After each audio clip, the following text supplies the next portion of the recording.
تو آواز دیجیے نماز کے لیے۔ اب روزانہ 5 وقت اذان ہوتی ہے، فجر، ظہر، عصر، مغرب، عشاء۔ کسی نماز کے لیے حکم نہیں جو جمعے کے لیے حکم۔ فجر کی نماز ہے کوئی بات نہیں، اس کا پورا ٹائم جب دل چاہے جا کے پڑھنا۔ جس مسجد میں جلدی نماز وہاں پڑھو، لیٹ ہوتی ہے وہاں پڑھو۔ سورج نکلنے کے قریب ہوتا ہے سفید کر کے پڑھو۔ اصل زور کا بھی نہیں ہے، اثر مغرب عشاء کا، لیکن جمعہ اللہ نے فرمایا جمعے والے دن کیا کرنا، فَاسْعُوا إِلَىٰ ذِكْرِ اللَّهِ۔ دو کام کرنے، ایک ہے کہ جمعے کی اذان سنی ہے تو سارے کام چھوڑ چھاڑ کے جمعے کے لیے نکلو، جمعے کے لیے نکلو۔ وَذَرُوا الْبَيْعَ، ظہر کے وقت وَذَرُوا الْبَيْعَ نہیں، عصر کے وقت وَذَرُوا الْبَيْعَ کا حکم نہیں ہے، مغرب عشاء یا فجر کے وقت وَذَرُوا الْبَيْعَ نہیں ہے۔ بہت سارے ایسے بازار ہیں جہاں خرید و فروخت کی فجر کے ٹائم ہوتی ہے، جب سحری کا وقت ہوتا ہے منڈیوں میں، جو بڑی منڈیاں وہاں پر خرید و فروخت سحری میں ہوتی ہے، بولی وہاں لگتی ہے، لیکن نہ فجر کے وقت میں وَذَرُوا الْبَيْعَ کا حکم ہے، نہ ظہر میں، نہ عصر میں، نہ مغرب میں، نہ عشاء میں۔ جمعے والے دن فرمایا خرید و فروخت بند کرو، دکانیں، بازار، مارکیٹیں بند کرو۔ کیوں؟ فرمایا میرا حکم ہے۔ کس کا حکم ہے؟ اللہ کا حکم، میرا وزن نہیں۔ خرید و فروخت بند کرنی ہے، بازار بند کرنا ہے، مارکیٹ بند کرنی ہے، دکانداری بند کرنی ہے۔ ایک بندے نے جمعہ تو پڑھ لیا، چلو پہلا جمعہ ادھر پڑھا، دوسرا ادھر پڑھا، یہ دونوں نے دکاندار دکان پر 5 لوگ کام کر رہے ہیں، 5 نے جمعہ پڑھ لیا، 2 پہلے پڑھا ہے، 3 بعد میں پڑھا ہے، وزن نہیں ہوا، جمعہ تو پڑھ لیے، دو تو جمعے والے فَاسْعُوا إِلَىٰ ذِكْرِ اللَّهِ وَذَرُوا الْبَيْعَ، اللہ کا ذکر کے لیے دوڑو اور کیا کرو، خرید و فروخت چھوڑو، کاروبار چھوڑو، اور پھر جتنا نفع ملے اللہ نے جمعے کی نماز کے بعد دکان کھولنے میں رکھا ہے، پہلے نہیں رکھا۔ قرآن کہتا ہے فَإِذَا قُضِيَتِ الصَّلَاةُ فَانتَشِرُوا فِي الْأَرْضِ وَابْتَغُوا مِن فَضْلِ اللَّهِ۔ نماز پڑھ کے پھر اللہ کا فضل تلاش کرو۔ نماز پڑھ کے کیا کرو، دکان کھولو، بازار کھولو، رونق لگاؤ۔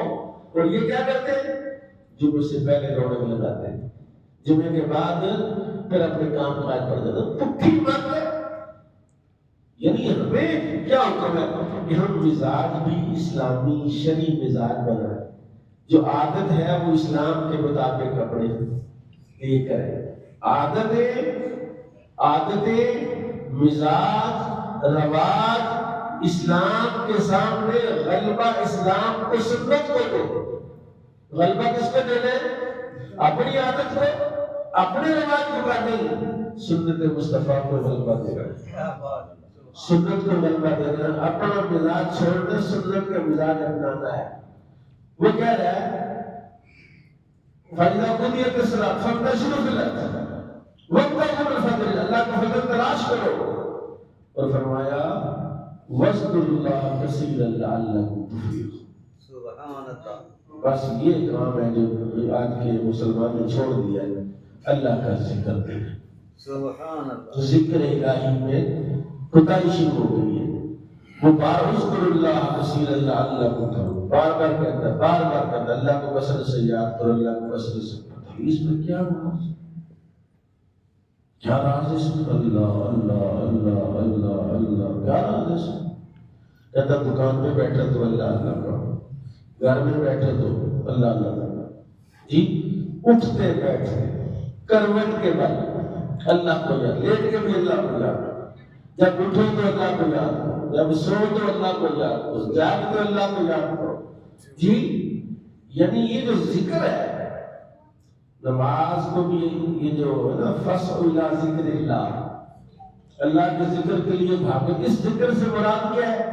اس ذکر سے مراد نماز جمعہ ہے۔ نماز کو بھی ذکر کہتے ہیں۔ جناب موسیٰ علیہ السلام کو اللہ نے فرمایا سورۃ طٰہٰ میں اقیم الصلاۃ للذکر، نماز قائم کر میرے ذکر کے لیے۔ اب ذکر کی جتنی بھی صورتیں ہیں نا، آپ جو ذکر کرتے ہیں، کوئی استغفار پڑھ رہا ہے، کوئی درود شریف پڑھ رہا ہے، کوئی تسبیح کر رہا ہے، کوئی تحلیل کر رہا ہے، لا الہ الا اللہ، لا الہ الا تحلیل ہے، تسبیح ہے سبحان اللہ سبحان اللہ، تذکیر ہے اللہ اللہ اللہ اللہ۔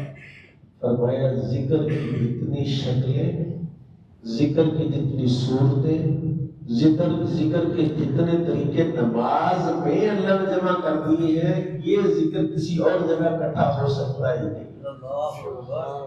کئی مجالس سے ذکر ہوتے ہیں، صوفیاء کے اپنے اپنے طریقے ذکر کرنے کے ہیں کہ ایک ہی مجلس میں 10 15 20 قسم کا ذکر ہوتا ہے، کہیں تسبیح ہوتی ہے، کہیں تحلیل ہوتی ہے، کہیں تذکیر ہوتی ہے، کہاں درود و سلام ہوتا ہے، بے شمار چیزیں اکٹھی کی جاتی ہیں۔ لیکن نماز اللہ اکبر کیا کہ تکبیر ہو گئی، پھر کیا ہوا قیام بھی ہو گئی، پھر کیا ہوا تلاوت ہو گئی، پھر کیا ہوا رکوع ہو گئی، رکوع میں کیا ہوا سبحان ربی العظیم، تسبیح ہو گئی رکوع میں، پھر قیام کیا، کھڑے ہوئے قوما کیا، پھر جا کے سجدے میں گئے۔ یعنی جسم کی ذکر کی شکلیں بھی ادا ہو رہی ہیں اور زبان سے ہر قسم کا ذکر بھی ادا ہو رہا ہے۔ اس لیے کہتے ہیں نماز کہ جس طرح بندے کو پاک کرتی ہے، جیسے میں نے پہلے حدیث بیان کی کہ رسول نے فرمایا قوموا الی نیرانکم وقم بالغیب، اپنی آگ کے لیے کھڑے ہو جاؤ، اپنی جو آگ خود تم نے جلائی ہے، غیبتیں کر کے گناہ کر کے، جو زبان سے کوئی ایسی لفظ نکل گیا اس کی وجہ سے کہ اس کا اثر ہے، اس کی تاثیر ہے، گناہ جہنم کی آگ بھڑک اٹھی ہے۔ اللہ کے حبیب فرماتے ہیں اٹھو جا کے نماز پڑھو، وہ ساری آگ جو پہلے لگائی ہے بجھ جائے گی۔ یہ جمعے کی بات مثال میں ایک جمعے کی فضیلت کے لیے پڑھاتا ہوں۔ میرے آقا نے ارشاد فرمایا جب کوئی بندہ جمعے کے دن غسل کرتا ہے، جمعے کے غسل کا مطلب دیکھتے یہ لوگ صبح صبح نہا لیں، شادی میں نہا لیا، جمعہ چلو نہانا تو سونے سے نہا، وہ جمعے کا غسل نہیں ہے۔ جمعے کا غسل یہ ہے کہ اس غسل کے ساتھ آپ نے نماز جمعہ ادا کرنا۔ کیا ہوتا ہے اس میں ایک فرق ہے طبی بھی اور یہ جو تاثیر اس کی ہے، جب آپ ابھی تازہ غسل کر کے آئیں گے نا تو آپ کا جسم جو ہے پسینہ وغیرہ یہ ساری چیزیں اتر جائیں گی اور تر تازگی ہوگی آپ کے چہرے پر جسم پر۔ رسول پاک صلی اللہ علیہ وسلم کے زمانے میں جمعے والے دن غسل کرنا واجب تھا۔ کیا تھا؟ واجب۔ بڑا اجتماع ہوتا، مسجد کا حال چھوٹا تھا، چھت بھی نیچی تھی، گرمی ہو جاتی تھی، گرمیوں کا گرم علاقہ پسینے سے پسینہ نکلنا زیادہ، ایک بندے نے 2 4 5 دن سے پسینے والے کپڑے پہنے تو اس سے اسمیل آتی، تو اس دن تو باقاعدہ غسل کرنا واجب تھا۔ اگر کسی نے غسل نہیں اس کو نکالا غسل کر کے تو ایسے جمعہ پڑ گیا، اس کے بعد پھر یہ چلر لاتے ہیں، مسجدیں ٹھنڈی ہو گئی۔ اب جمعے کے لیے غسل کرنا واجب نہیں ہے، سنت ہے۔ اب اس سنت جو غسل کو ذرا سماعت فرمائے، کریم آقا فرماتے جب بندے نے غسل کیا اور اس نے میل کو چہرے اتر گئی، اس کی فرمایا صرف میل نہیں اتری، سر سے لے کر پاؤں تک تمام گناہوں سے اللہ نے اسے پاک فرمایا۔ جیسے آج اپنی ماں کے پیٹ سے پیدا ہوا تو یہ غسل عام غسل تو نہیں ہے، یہ غسل صحت تو نہیں ہے جو روزانہ نہاتا ہے وہ تو نہیں ہے، یہ تو غسل جمعہ ہے، سنت ہے رسول اللہ صلی اللہ علیہ وسلم کی، اور اس کو سنت کے طور پر ادا کرنے پر گناہوں سے پاک ہو گئے۔ اور جب جمعے کے لیے چلا فَصَوْا إِلَىٰ ذِكْرِ اللَّهِ، اللہ کے ذکر کے لیے چلا کا ہر قدم پر اللہ 20 سال کا اجر عطا فرمائے، 20 سال کا۔ اور میں ابھی پڑھ رہا تھا اس بات بڑا مزہ آیا، انہوں نے کہا کہ ایک تابعی بزرگ اگر مجھے نفلی حج سے زیادہ جمعہ پڑھنا پسند ہے، ایک مطلب نفلی حج کر لیا پھر بار بار ہر سال حج کرنے سے پہلا حج تو فرض ہو گیا، بعد ہمارے سارے حج کیا ہو گئے؟ نفل ہو گئے۔ فرمایا مجھے نفلی حج کرنے سے جمعہ پڑھنا زیادہ احب ہے، زیادہ پسند ہے۔ کیوں؟ کہتے ہیں میں مقبرے میں گیا، قبرستان گیا اور میں نے وہاں جا کے سلام دیا، السلام علیکم یا اہل القبور یغفر اللہ لنا ولکم انتم لنا سلفنا وخلفنا انا انشاءاللہ بكم لاحقون، استغفار کیا۔ میری آواز جب بند ہوئی تو مجھے آواز آئی کہ وعلیکم السلام، انہوں نے کہا طوبیٰ لکم، طوبیٰ لکم، مبارک ہو تمہارے لیے، انتم تحجون فی الشہر 4 مرات، کہ تم اس مہینے میں 4 حج کرتے ہو، تو مبارک ہو۔ مہینے میں 4 حج تو نہیں تھا، حج تو سال کے بعد۔ حج کیا ہوتا ہے؟ مخصوص دنوں میں مخصوص جگہ پر مخصوص اعمال کا نام حج ہے۔ یہ تو نہیں ہے کہ آپ بھی جا حج کر لیں، نہیں، حج کے وہی 5 دن ہیں، 8 ذی الحجہ سے لے کر 13 ذی الحجہ کے درمیان میں بھی حج ہوتا ہے۔ باقی آپ وہاں جا کے جتنے مرضی اعمال کریں وہ حج تو نہیں ہوتا جی۔ تو فرمایا 4 حج ہر مہینے میں، کہاں جمعے کی جو نماز ہے یہ حج مبرور کا ثواب۔ سبحان اللہ۔ آپ مجھے آ جاتا ہے کسی عجیب بات ہے، آپ حج کرنے ہیں تو فرض پر کے دوڑ،